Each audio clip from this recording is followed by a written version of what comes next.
Adventure in Pipeman on W4CY Radio. Inkcarceration, America's rock, metal, and tattoo festival.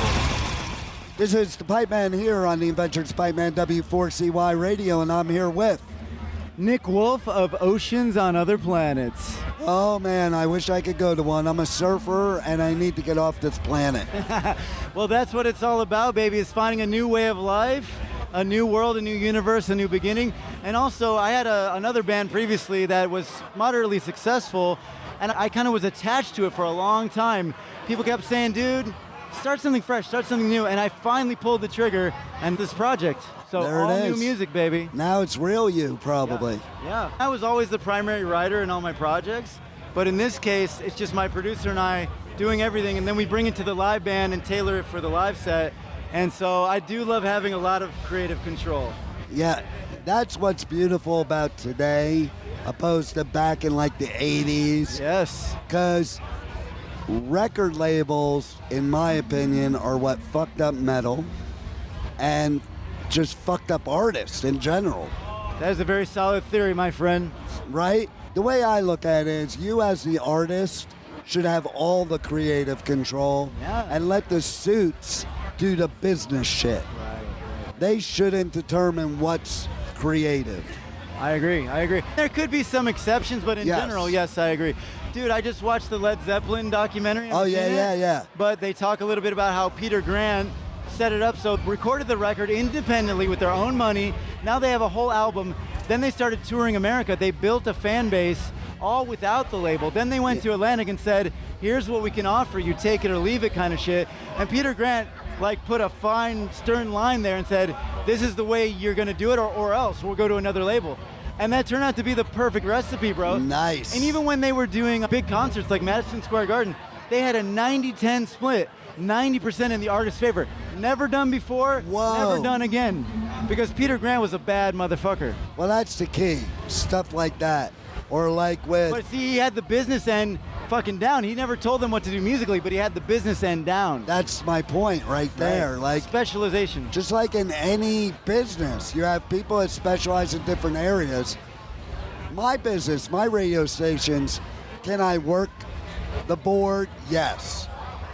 Should I? Probably not. You hired a person that is total tunnel vision focused on that. Absolutely. Because they're the ones that are going to be the best. You can be good at something, but to be great, you're a specialist. 110% focus. You have to. Look at Michael Jordan, man. He wasn't doing other shit. He was full on focus, right? Yeah, 100%. Same if you want to be like the ultimate guitar shredder. Go all in on that thing. Yeah. Eat, sleep, breathe it. 100%. It doesn't matter what it is. Yeah. Speaking of Peter Grant, though, I do want to give a quick shout out to our manager, Tom Hazer, who's also Taproot's manager. And I tease him and I say, you're my Peter Grant, like the Led Zeppelin guy, right? Nice. And I'm like, go in there with a big swinging dick and make the shit fucking happen. And more often than not, he does make it happen. So shout out to Tom. He brought the band here. He's making a lot of shit happen for all of his bands. He also works with Spineshank, Union Underground, a bunch of other people. But yeah, he's helped me a lot, and I just want to give some gratitude, you know? Well, see, I love that. Because there's some artists in the world that they don't give the gratitude. And I love the people like you that do, because without all the people in the team, it doesn't matter how good you are, you're not going anywhere. Absolutely. Dude, as an artist, you can get into like an egocentric mindset, right? Totally. But the fact is, if you don't have a team, you're probably, you're like 99% you're gonna fail, right? Yeah. So I've got good people helping me with the social media, with the videos. I've got a great producer I work with, Sahaj, the guy from the band Raw. I've got Tom on the business side. And obviously I do a lot of stuff myself, but you really have to have a team no matter how good you are, no matter what fucking great songs you have. No Look doubt. at the Beatles, man. George Martin. I don't know what their business shit was, but obviously they did fucking phenomenal. Yeah, like, would we even know the Beatles today if it weren't for George Martin? There you go. So tell our listeners your perspective as the artist. How would you describe your music? How we're gonna what? How would you describe the music? Yeah, so my core is alternative rock, but this new project is a little bit more electronic. It's got some really like good synthesizer layers, but it's basically dark pop music with an alternative edge. Think about Linkin Park, Smashing Pumpkins, MGMT, the band Phoenix, Starset, some of these kinds of bands. So we can get really heavy on some songs, but also melody rules the fucking shit. If you don't have a good vocal melody, you're kind of fucked, right? I'm somebody that loves fast and loves heavy, but if there isn't a melody, there's no like that feeling inside. Yeah. And that connection. Yeah. You need Well, even that. look at like a band like Metallica, right? Unforgiven, Nothing Else Matters.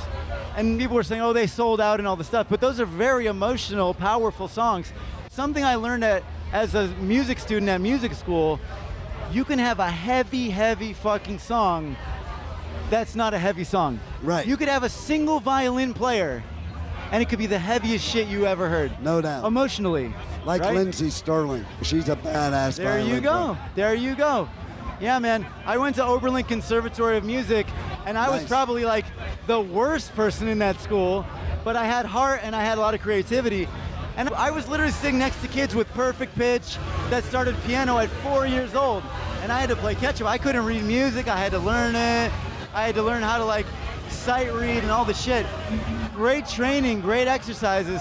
I'm like, let me get back to the guitar. Let me write some fucking riffs. Calm down. You know what I mean? There you go. I love it. I love it. You really do have to find who you are. Exactly. Anybody could try to teach you, but to me, the best artists in history found themselves. Yes. You have to be very true to yourself. Be authentic, be honest. People pick up on authenticity, and if you don't have it, 100%. they know. And you could tell. They don't even cerebrally know, but they know it in their gut. You know what I mean? No doubt. So I'm trying to do, so my big thing with this project, bro, I'm applying all the lessons learned from all the mistakes I've made doing this for about 15, 20 years and trying to do it all the right way. Starts with great songs, then great production, then you got to have a good marketing strategy. It's all of this. It's a package deal. Oh, yeah. You need every part. You need every part. Every part. And Unless you just get really fucking lucky, which is 1 in a billion. And it's funny you mentioned Metallica. I went to their first show ever, and I was one of those people No shit. that was like, fucking sellout, posers, blah, blah, blah. But then now that I'm an adult, I was like, well, those songs are pretty fucking good. Yeah. And they're still in my top 5. Yeah. And to me, And look, they're still so relevant. They're the biggest touring band there is. 100%. It's nuts, bro. And to me, Nothing Else Matters is one of the best songs ever. And I'm somebody that's a thrash metalhead. Normally they would say, oh, that's not metal. That is so fucking metal. It and is, the best. it is. And it comes from the he heart. poured his heart into that song. That's about him, And James plays the solo on that song too, which is very cool. right? Yeah, man. So we've got 4 singles out on all the platforms. The first one is Other Side. If I could tell the listeners one thing, listen to Other Side. That's the quintessential song for us.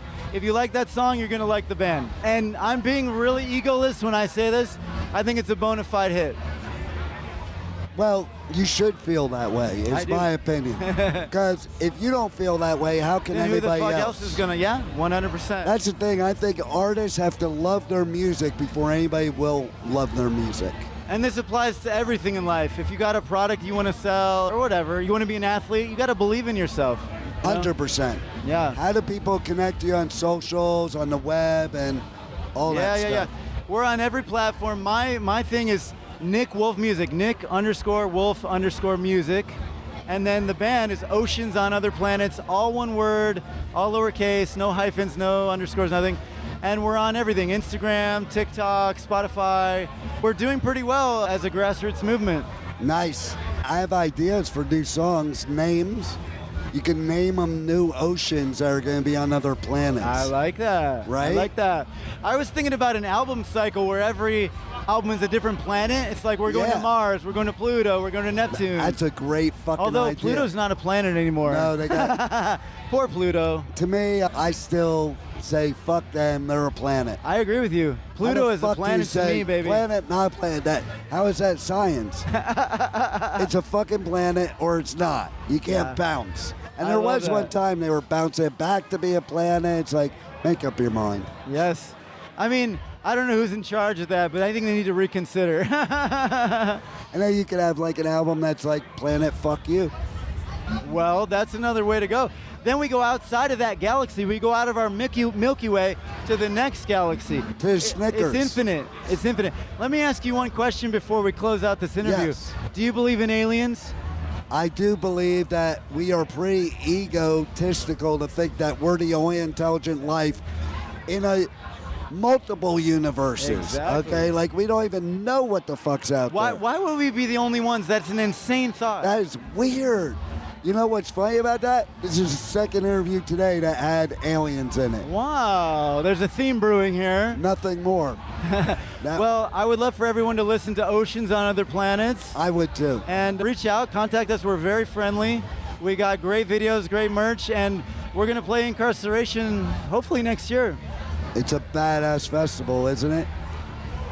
Great to meet you, brother. Great to meet you, and thanks for being on the Adventures of Pipeman.